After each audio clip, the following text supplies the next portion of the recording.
Sahabat Oase Rohani Katolik yang terkasih dimanapun Anda berada, apa kabar Anda semua?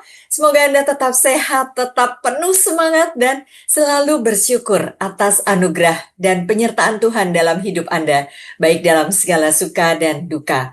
Senang sekali saya, Bernadette Esther, bisa kembali hadir dan menyapa Anda dalam acara Oase Rohani Katolik edisi hari ini, saat Gereja Katolik di seluruh dunia memperingati Santa Monica, Ibunda Santo Agustinus. Sahabat Oase Rohani Katolik yang terkasih, hari ini kita akan mendengarkan sapaan Tuhan melalui surat Paulus yang pertama kepada jemaat di Tesalonika, Injil Suci menurut Matius, juga melalui renungan yang akan disampaikan oleh Romo Yohanes Budi Raharjo SDB. Mari kita sapa beliau lebih dulu. Apa kabar Romo Budi? Kabar baik, terima kasih Ibu B. Semoga pendengar permisa dimanapun juga dalam keadaan yang baik. Ya, kali ini kita tidak berada di studio ORK di Gedung Karya Pastoral Keuskupan Agung Jakarta ya Romo, tapi di ruang virtual karena Romo Budi sedang ada tugas di Sumba, Nusa Tenggara Timur. Terima kasih Romo Budi, meski di tempat yang jauh, Romo Budi tetap menyempatkan diri hadir dalam ORK untuk meneguhkan iman kami semua. Ya, sahabat Oase Rohani Katolik yang terkasih, mari kita mulai acara ini dengan doa pembuka yang akan dipimpin oleh Romo Budi. Dalam nama Bapa dan Putra dan Roh Kudus. Amin. Allah Bapa sumber pengharapan, Engkau telah menerima dengan penuh kerahiman cucuran air mata Santa Monica demi pertobatan Agustinus putranya. Semoga berkat bantuan doa dan teladan mereka, kami menyesali dosa-dosa kami dan berbalik kepadamu, serta memperoleh karunia pengampunan. Demi Kristus Tuhan dan pengantara kami. Amin. Amin. Bapa dan Putra dan Roh Kudus. Amin. Sahabat Oase Rohani Katolik yang terkasih, bacaan dari surat pertama Rasul Paulus kepada jemaat di Tesalonika. Saudara-saudara, kalian tentu masih ingat akan usaha dan jerih payah kami. Sebab kami bekerja siang malam agar jangan menjadi beban bagi siapapun di antaramu. Di samping itu, kami pun memberitakan Injil Allah kepada kalian. Kalianlah saksinya. Demikian pula Allah. Betapa saleh, adil, dan tak bercacatnya kami berlaku di antara kalian yang telah menjadi percaya. Kalian tahu betapa kami telah menasehati kalian dan menguatkan hatimu masing-masing seperti seorang bapa terhadap anak-anaknya. Dan betapa kami telah meminta dengan sangat agar kalian hidup sesuai dengan kehendak Allah, yang memanggil kalian ke dalam kerajaan dan kemuliaannya. Karena itulah, kami tak putus-putusnya mengucap syukur kepada Allah, sebab kalian telah menerima sabda Allah yang kami beritakan itu. Pemberitaan kami itu telah kalian terima bukan sebagai kata-kata manusia, melainkan sebagai sabda Allah. Sebab memang demikian. Dan sabda Allah itu bekerja giat di dalam diri kalian yang percaya. Demikianlah sabda Tuhan. Syukur kepada Allah. Mazmur tanggapan dengan referen, Tuhan, Engkau menyelidiki dan mengenal aku. Tuhan, Engkau menyelidiki dan mengenal aku. Kemana aku dapat pergi menjauhi roh-Mu? Kemana aku dapat lari dari hadapan-Mu? Jika aku mendaki ke langit, Engkau di sana. Jika aku menaruh tempat tidurku di dunia orang mati, Engkau ada di situ. Tuhan, Engkau menyelidiki dan mengenal aku. Jika aku terbang dengan sayap fajar dan membuat kediaman di ujung laut, di sana pun tangan-Mu akan menuntun aku, dan tangan kanan-Mu memegang aku. Tuhan, Engkau menyelidiki dan mengenal aku. Jika aku berkata, biarlah kegelapan melingkupi aku, dan terang sekelilingku menjadi malam, maka kegelapan pun tidak menggelapkan bagimu. Tuhan, Engkau menyelidiki dan mengenal aku. Sahabat Oase Rohani Katolik yang terkasih, mari kita satukan hati untuk mendengarkan Injil Suci. Tuhan bersamamu. Dan bersama rohmu. Inilah Injil Suci menurut Matius. Dimuliakanlah Tuhan. Pada waktu itu, Yesus bersabda, "Celakalah kalian, hai ahli-ahli Taurat dan orang-orang Farisi. Hai kalian, orang-orang munafik, sebab kalian itu seperti kuburan yang dilabur putih. Sebelah luarnya memang tampak bersih, tetapi sebelah dalamnya penuh tulang belulang dan berbagai jenis kotoran. Demikian pula kalian, dari sebelah luar nampaknya benar, tapi sebelah dalam penuh kemunafikan dan kedurjanaan. Celakalah kalian, hai ahli-ahli Taurat dan orang-orang Farisi. Hai kalian, orang-orang munafik, kalian membangun makam bagi nabi-nabi dan memperindah tugu peringatan bagi orang-orang saleh. Dan sementara itu kalian berkata, seandainya kami hidup pada zaman nenek moyang kita, tentulah kami tidak ikut membunuh para nabi. Tetapi dengan demikian, kalian bersaksi melawan dirimu sendiri, bahwa kalian keturunan pembunuh nabi-nabi itu. Jadi, penuhilah takaran para leluhurmu."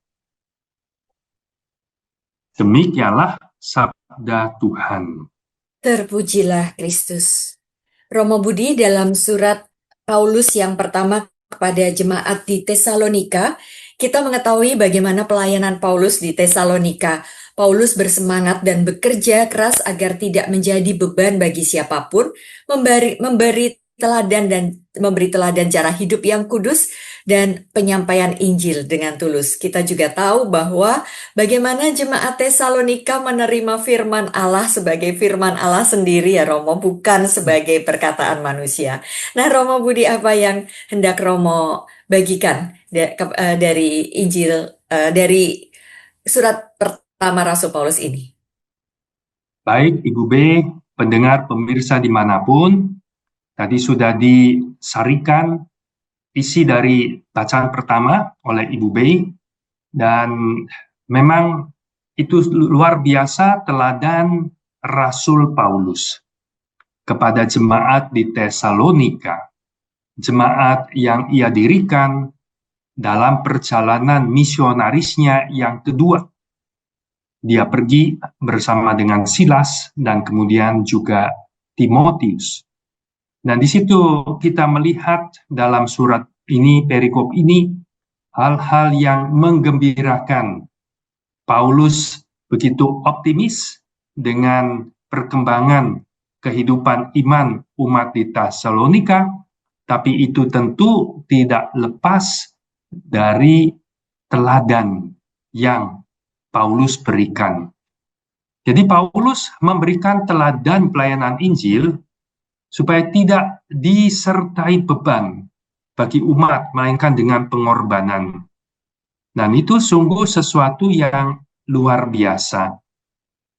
Tentu itu kalau kita mendengarkan baik-baik sabda Tuhan ini dan memeriksa diri kita, karena sabda Tuhan itu untuk kita masing-masing, dan kita boleh bercermin dan memikirkan apakah kita yang ambil bagian dalam pelayanan di gereja itu seperti Paulus.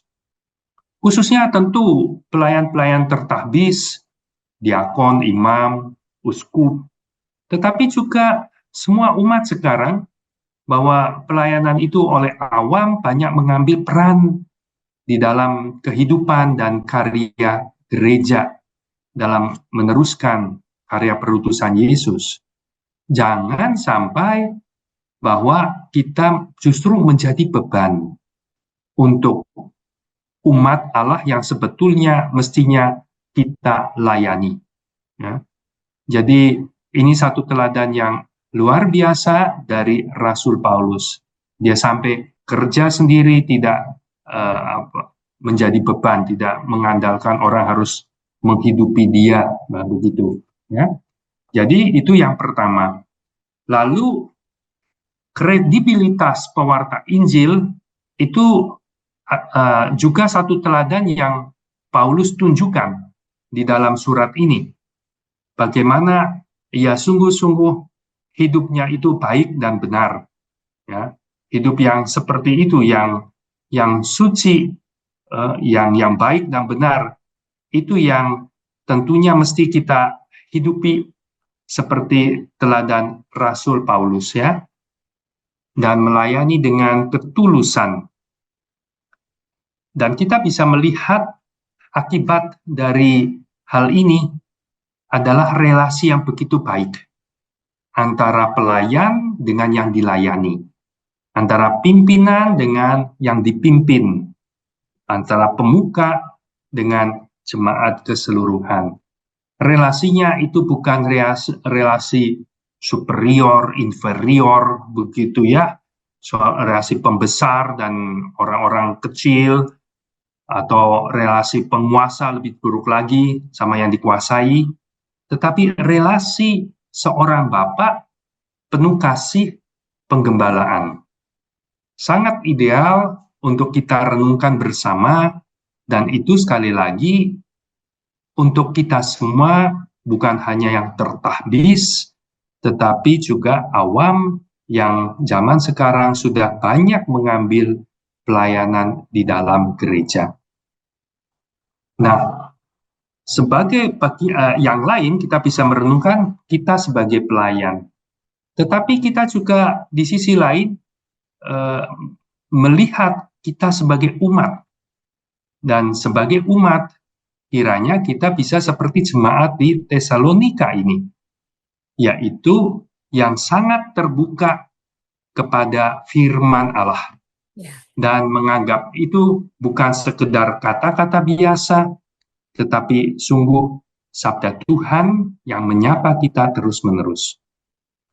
Nah, para pendengar, pemirsa setia ORK, saya yakin itu adalah termasuk umat yang sungguh-sungguh terbuka, mau mendengarkan firman Tuhan, mau mendengarkan pengajaran, supaya apa? Supaya terus bertumbuh di dalam iman.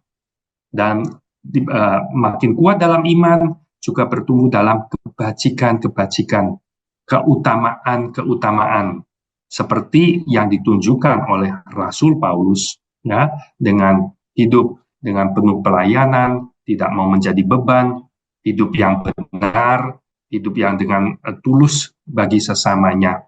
Jadi kalau seperti itu, kita jemaat anggota gereja itu seperti umat di Tesalonika, itu mau hidup dan bekerja dengan keterbukaan kepada sabda Tuhan sebagai orang-orang yang percaya.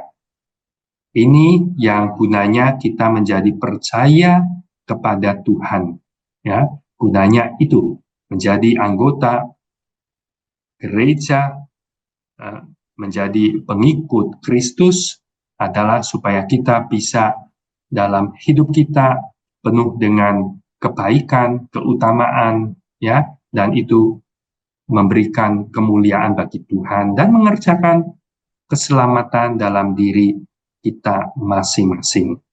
Demikian, Ibu B, kiranya komentar itu bisa memperdalam para pemirsa pendengar dimanapun ORK ini, supaya makin bersemangat juga dan terus bertekun seperti teladan umat Tesalonika, dan buat para umat dan kami yang tertabis pelayan selalu menemukan inspirasi dan teladan seperti Rasul Paulus, sehingga dia sungguh-sungguh sebagai orang yang bisa bilang, jadilah teladanku, jadilah pengikutku, seperti aku menjadi pengikut Kristus. Wah, itu luar biasa kalau seorang pelayan gereja bisa berkata begitu, ya. Jadilah pengikutku seperti aku juga jadi pengikut Kristus. Artinya hidupnya betul-betul uh, terus meneladani Yesus, dan bisa orang juga ayo berjalan bersama dalam keteladanan seperti itu. Demikian, Ibu Beni. Iya, Romo Budi, kalau kita melihat sikap Paulus tadi, terutama untuk ketika Paulus juga selain mewartakan firman Tuhan, juga memenuhi kebutuhannya sendiri. Nah, kita juga perlu memenuhi kebutuhan hidup kita dengan bekerja, mengusahakan agar segala materi yang kita butuhkan itu tercukupi untuk kehidupan kita maupun keluarga. Tetapi tadi kita juga diingatkan bahwa jangan sampai kegiatan itu menjadi penghalang dan bukan tujuan utama hidup orang-orang Katolik ya Romo. Materi itu adalah pendukung, bukan tujuan ya Romo. Ya, betul, betul sekali. Dan di situ yang Paulus mau tunjukkan bahwa dalam pelayanan itu bukan mencari diri sendiri. Ya, Jangan sampai kita dan umat yang aktif ambil pelayanan itu mencari diri sendiri. Mencari diri sendiri itu misalnya mencari pengakuan. ya, Pengakuan, mau dihargai, mau dipandang.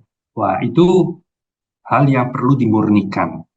Karena kalau seperti itu, pasti cepat atau lambat akan kemudian ada hal-hal yang tidak berjalan dengan baik, dan relasi antara pelayan dengan umat yang dilayani juga pasti kemudian bukan seperti tadi, relasi penuh kebapaan, penuh keakraban, tidak ada formalitas, tetapi menjadi bisa relasi yang ditakuti, perlu sedikit-sedikit dihormati, dan seterusnya. Okay? Dan mudah mungkin bisa gampang tersinggung karena merasa tidak dihargai, tidak dihormati, dan bisa juga merasa kecewa kalau seperti itu semua, ya, ya, tidak dihargai, tidak dihormati, macam itu. Mungkin lebih buruk lagi juga kalau motivasi pelayanan mencari keuntungan, ya, ya, mencari keuntungan, dan itu bisa terjadi orang yang mau melayani tapi sebetulnya akhirnya melayani diri sendiri, dengan kata lain, ya. Dan ini yang bisa menjadi refleksi dan memurnikan kita, apa motivasi kita dalam melayani. Dan kalau kita lihat kenapa ya Rasul Paulus bisa sampai seperti itu, dan kita tahu karena itu dari pengalaman hidupnya. Dia itu sungguh-sungguh ditangkap oleh Tuhan, mengalami kasih Tuhan, sehingga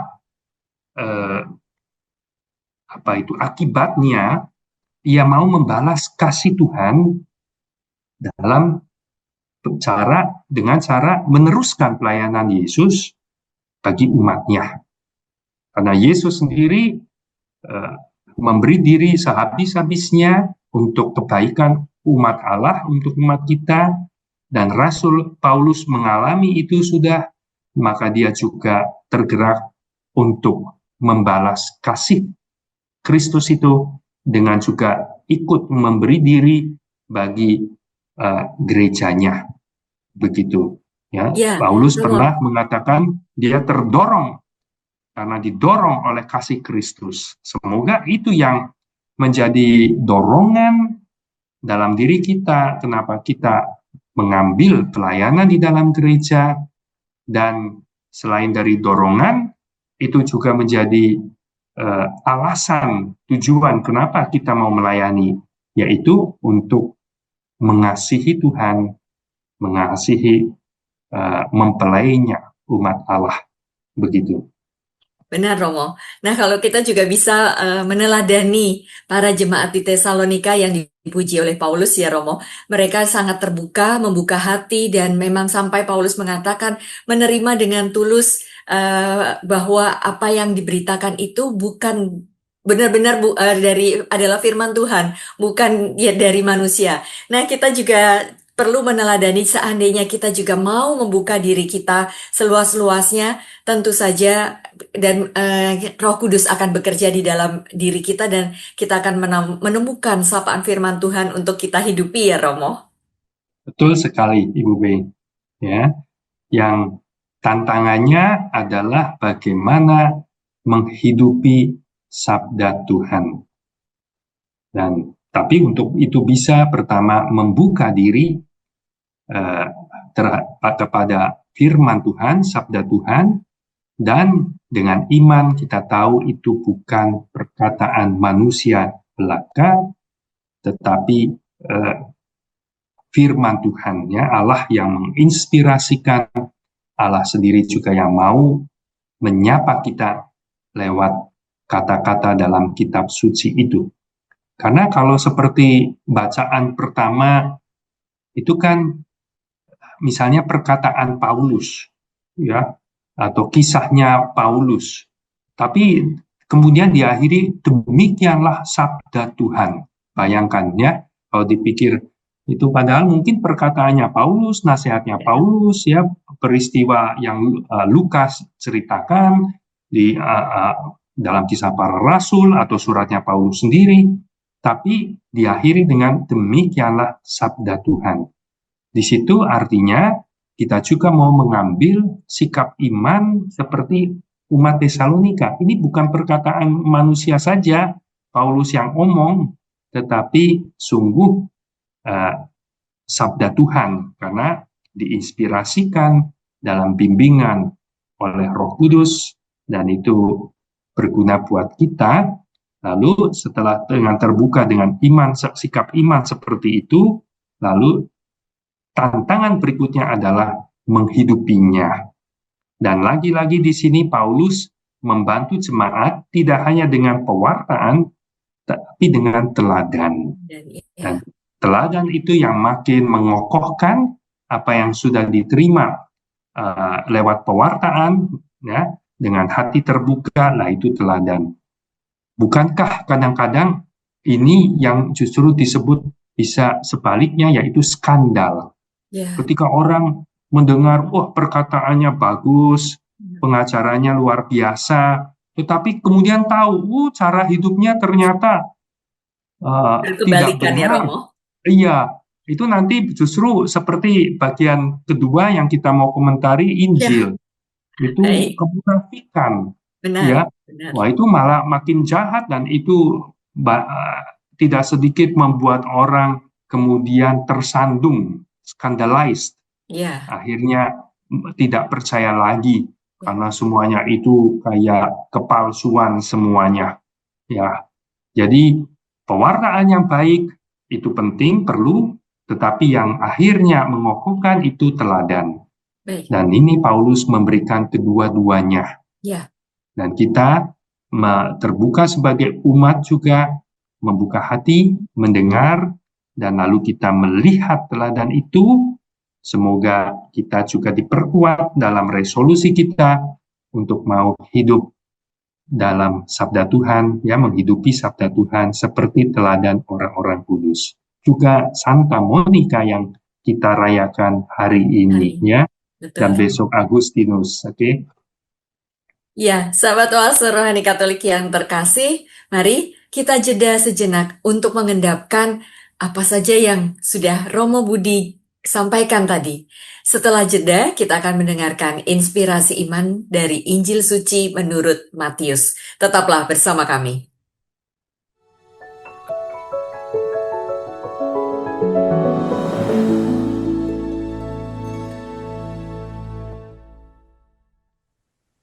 Sahabat Oase Rohani Katolik yang terkasih, Anda masih bersama kami, Romo Yohanes Budi Raharjo dan SDB, dan saya Bernadette Esther.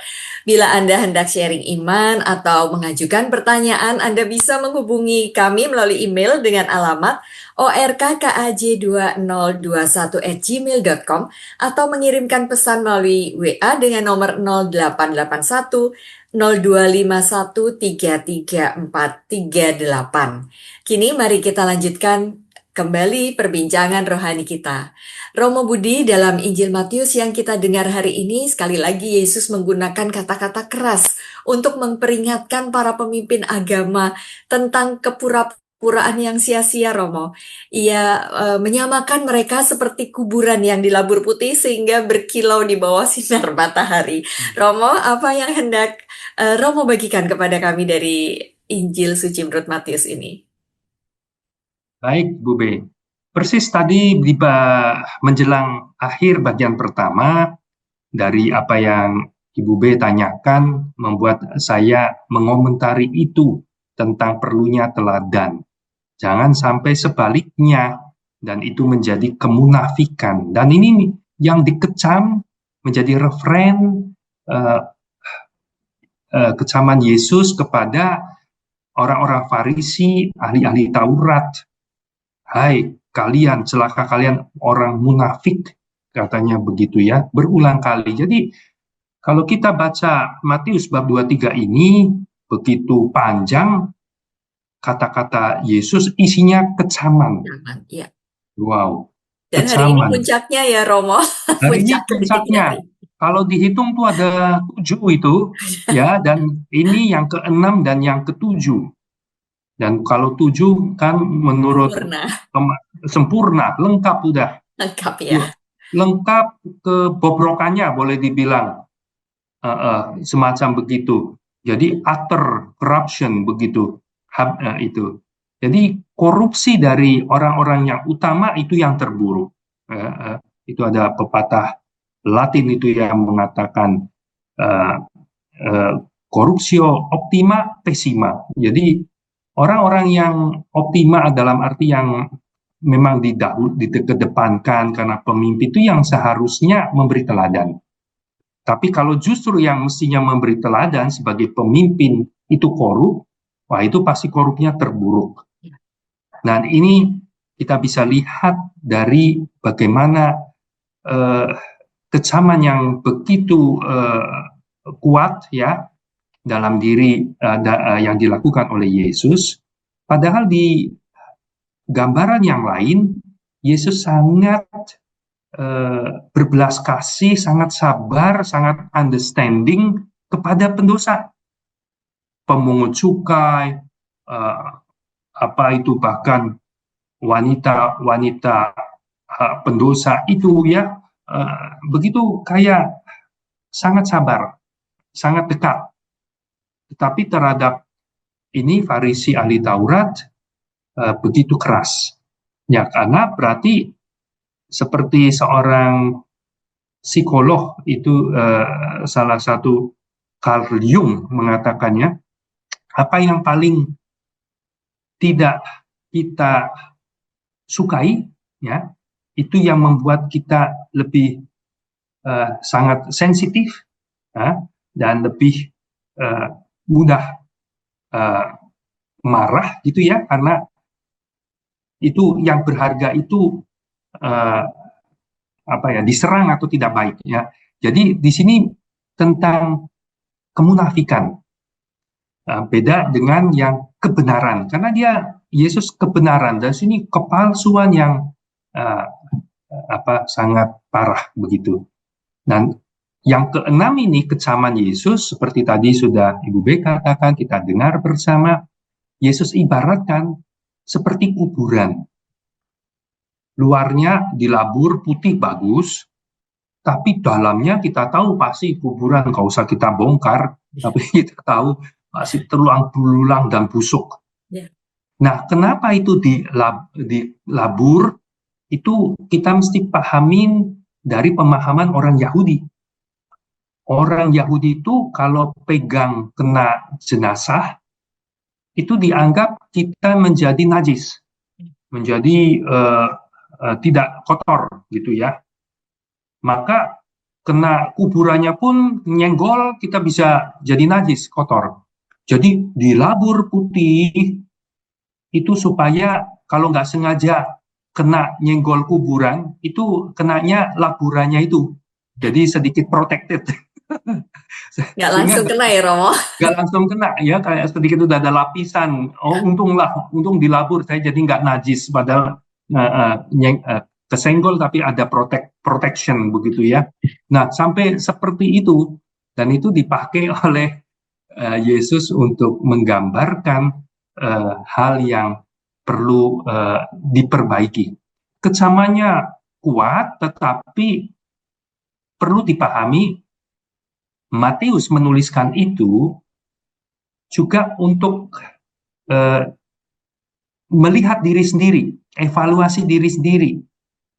Karena Matius juga mulai melihat bahwa hal-hal itu sepertinya ada juga di dalam jemaatnya, yaitu orang-orang, apalagi pemimpin yang mestinya di depan itu, yang ada tanda-tanda kemunafikan.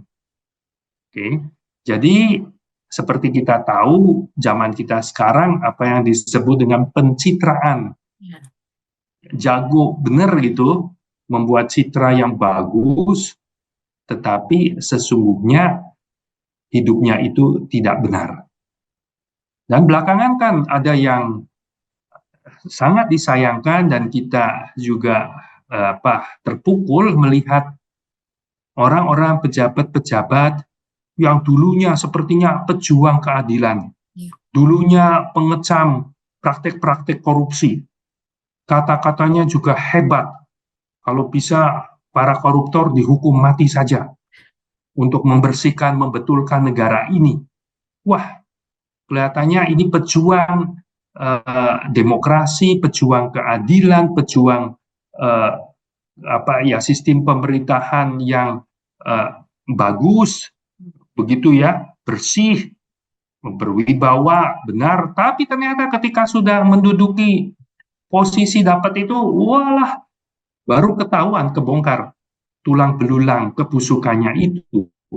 Dan itu membuat skandal besar. Dan sangat disayangkan ketika juga termasuk orang-orang Kristiani, pejabat-pejabat publik semacam ini. Itu yang tadi saya katakan, bukan menguatkan kita untuk terus membangun kehidupan yang baik dan benar, mengabdi sesama dalam pemerintahan, menjadi pejabat pelayan publik, tetapi menjadi skandal. Jadi tidak baik sekali, sangat menghancurkan kepercayaan, menghancurkan juga apa yang sedang dibangun bersama. Maka betul ya kalau suka dikatakan bahwa korupsi itu bukan kejahatan biasa, tetapi kejahatan luar biasa. Dan ini tantangan buat kita semua. Dan semoga sabda Tuhan yang kita dengarkan ini membuat kita semua juga waspada. Jangan sampai kita juga tanpa sadar pelan-pelan mulai masuk dalam kemunafikan, pencitraan. Percuma mungkin hebat di mata orang, tetapi Tuhan melihat. Katanya Gusti ora sare, Gusti melek. Tuhan tidak buta, Tuhan melihat, tidak hanya tidur. Tuhan tidak buta, Tuhan tahu.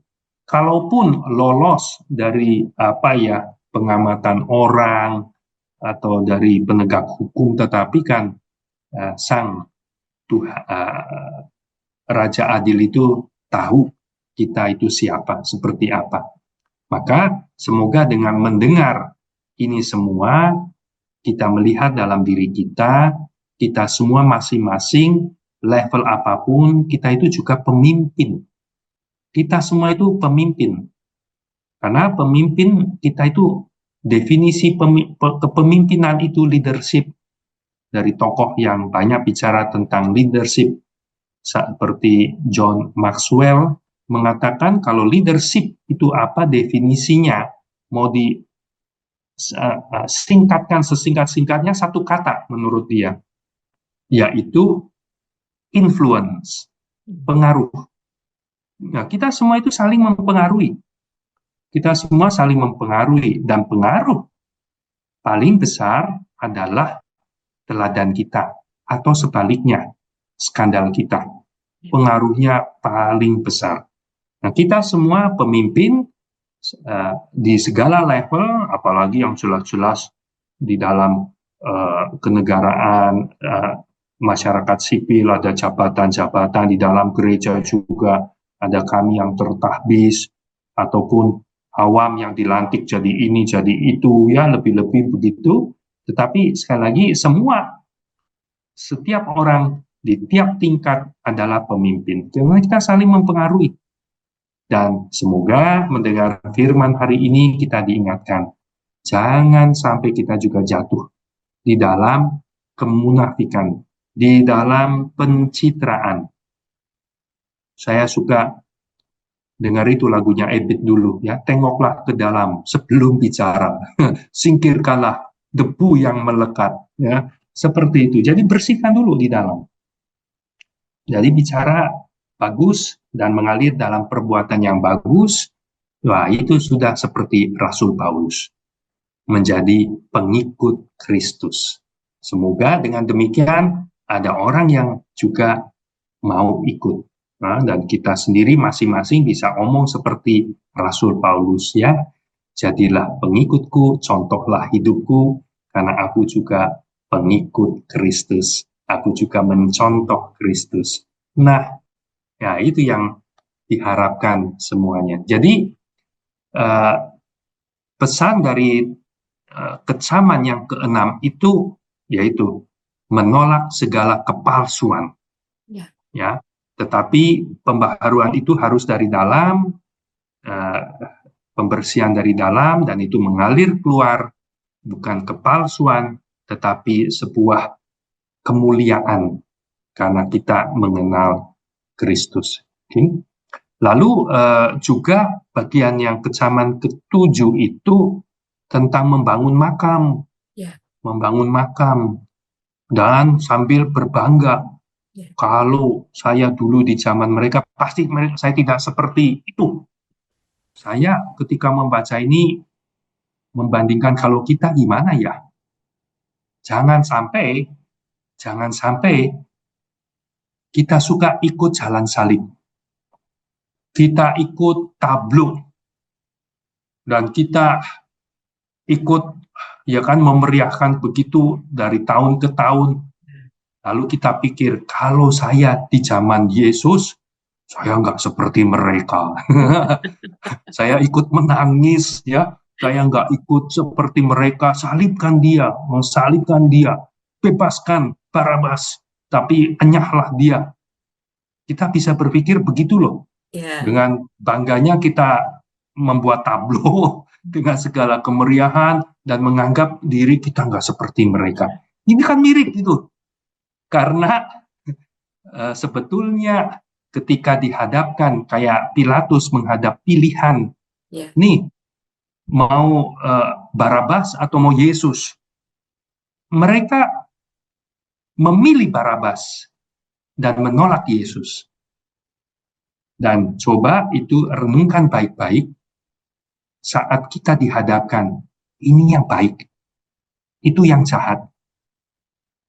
Mana yang kamu pilih?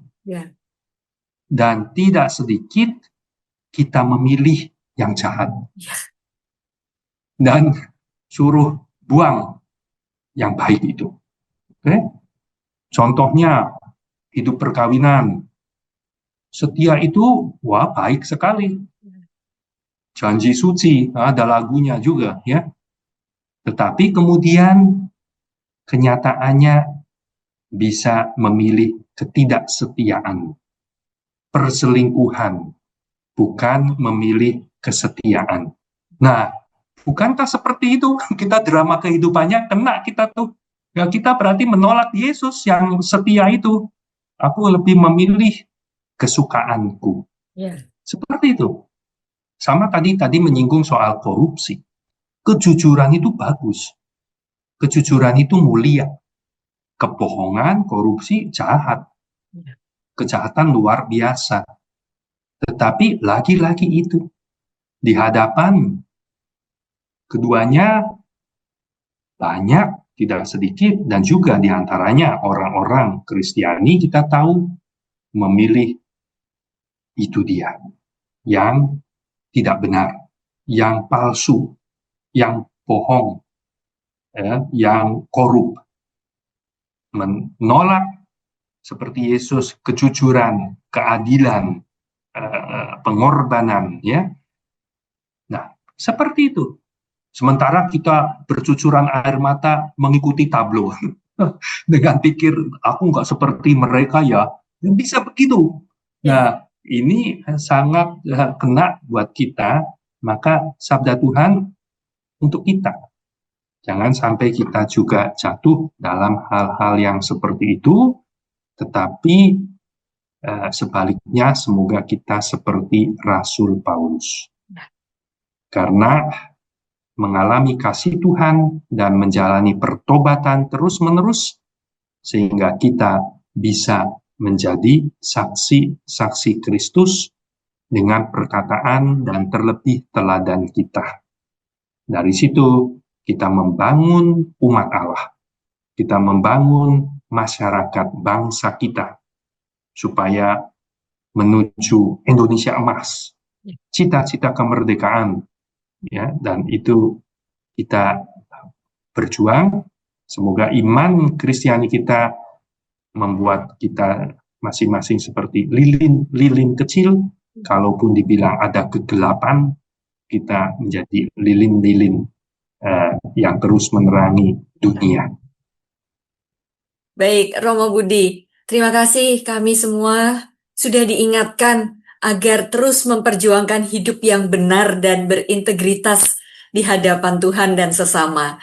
Integritas diri sebagai orang Katolik menjadi perjuangan yang terus-menerus di tengah berbagai tantangan dunia saat ini ya, Romo.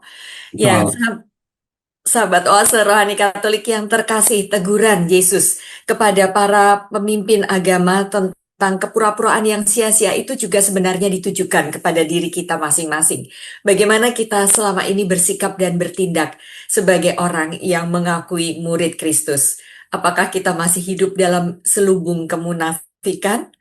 Atau apakah tindakan dan pelayanan kita murni berasal dari pengalaman iman kita akan Allah seperti yang diteladankan Rasul Paulus? Hanya jika kita benar-benar membuka hati, berserah penuh kepada Tuhan dan rendah hati, maka kita benar-benar akan merasakan karya Tuhan di dalam diri kita, dan orang lain di sekitar kita tentu akan merasakan kehadiran Tuhan dalam diri kita. Bukan begitu, Romo Budi? Betul sekali, ya. Baik, sahabat oase rohani Katolik yang terkasih, kita sudah berada di penghujung acara. Kita akan mengakhirinya dengan doa penutup dan menerima berkat Allah melalui Romo Budi. Dalam nama Bapa dan Putra dan Roh Kudus. Amin. Tuhan Yesus, kami mengucap terima kasih untuk sabda-Mu, sabda Allah yang kami dengarkan dan renungkan bersama.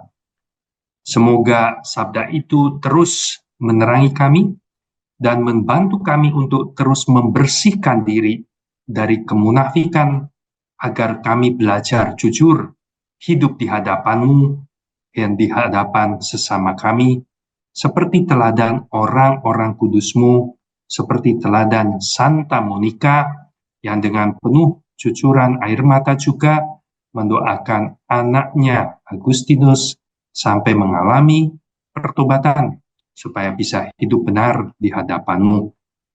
Maka mohon limpahan rahmat-Mu juga, agar kami tidak mau sekedar menampakkan diri baik, tapi sungguh bersih di hadapan-Mu, lepas dari segala kepalsuan dalam diri kami, dan janjikanlah kami pribadi yang murni, tulus, dan mengabdi kepadamu seturut teladan Rasul Paulus. Engkau yang hidup dan berkuasa, kini dan sepanjang masa.